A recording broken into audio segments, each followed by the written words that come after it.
Both have now been arrested. Both are under investigation for the same offence. Both face their files being thrown open for all to read.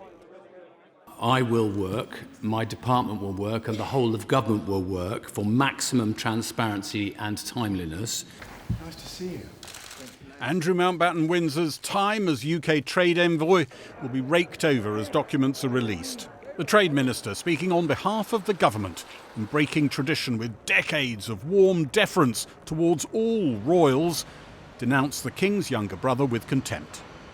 Colleagues and many civil servants have told me their own stories of their interactions with Mr. Mountbatten-Windsor, and they all betray the same pattern.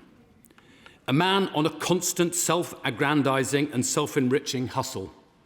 A rude, arrogant and entitled man who could not distinguish between the public interest, which he said he served, and his own private interest.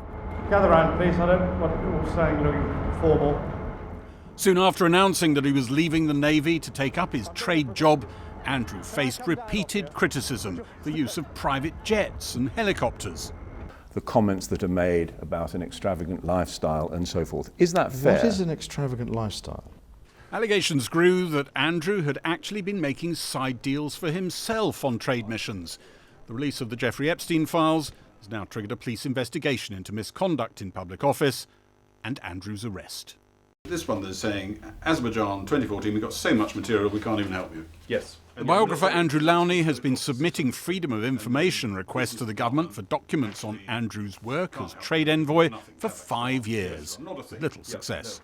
And all these piles, virtually, this is all you asking for what supposedly we're going to get now. Yes, well, hopefully, exactly. I mean, it's going to be enormous if it's true, because I mean, there must have been over 10 years he was doing, I don't know, 10, 20 trips a year. I think there were complaints, but unfortunately, ambassadors found that if they did complain, it didn't help their careers.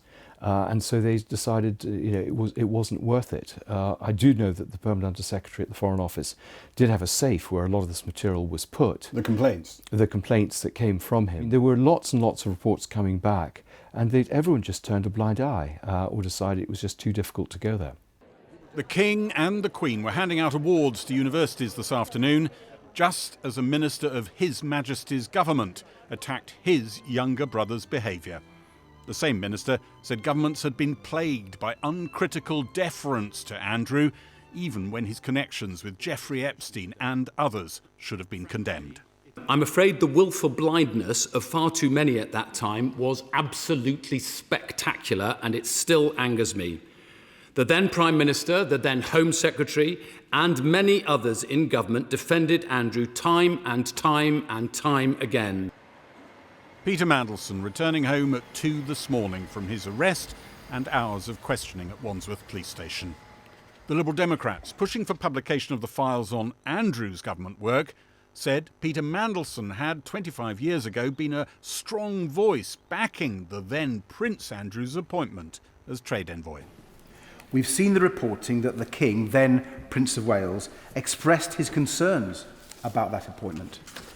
More alarmingly, we have read that Peter Mandelson wrote to the then Prime Minister Tony Blair, as his former Trade Secretary, pushing for Andrew's appointment. One friend of Epstein lobbying for a job for another friend of Epstein, a job that might help Epstein enrich himself.